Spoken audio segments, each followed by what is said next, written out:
फसल चक्र किसे कहते हैं?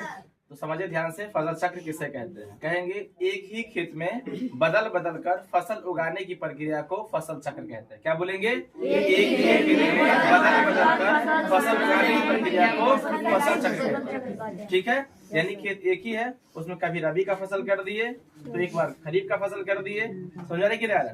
कभी उसमें जायद का फसल कर दिए, समझ में आ रहा है? ठीक है, तो इस तरह से बदल बदल करने से उसमें क्या होता है? उर्वरा शक्ति बना रहता है। कौन शक्ति बना रहता है? जिससे अगला फसल क्या होता है? अच्छा से होता है। कैसे होता है? तो समझ में आ गया होगा कि एक ही खेत में बदल बदल कर फसल उगाने की प्रक्रिया को फसल चक्र कहते हैं। एक ही खेत में बदल बदल कर फसल उगाने की प्रक्रिया को फसल चक्र कहते हैं। समझ में आ गया? अगला क्वेश्चन क्या है? निराई किसे कहते हैं? निराई किसे कहते हैं? तो बोलेंगे खेत के खर पतवार को हटाने की प्रक्रिया को निराई कहते हैं। जब हम कोई फसल करते हैं तो उस फसल के साथ कोई जंगल घास भूसा घास हो जाता है कि नहीं हो जाता है? हो जाता है। उस घास को जो हटाते हैं, जो साफ करते हैं, इसी प्रक्रिया को क्या कहते हैं? निराई।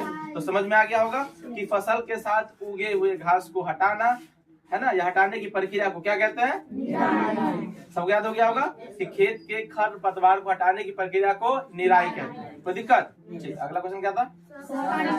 सहकारिता किसे कहते हैं? तो सहकारिता का अर्थ होता है मिलजुल कर करना। क्या होता है? मिलजुल कर करना। तो किसी भी काम को अगर हम मिलजुल कर करते हैं इसे क्या कहेंगे? सहकारिता। क्या कहेंगे? सहकारिता। किसी भी काम को अगर हम मिलजुल कर कर रहे हैं इसे क्या कहेंगे? सहकारिता। तो बोलेंगे किसी भी काम को मिलजुल कर करना ही सहकारिता कहलाता है। किसी भी काम को मिलजुल कर करना ही सहकारिता कहलाता है। समझ में आ गया? ठीक।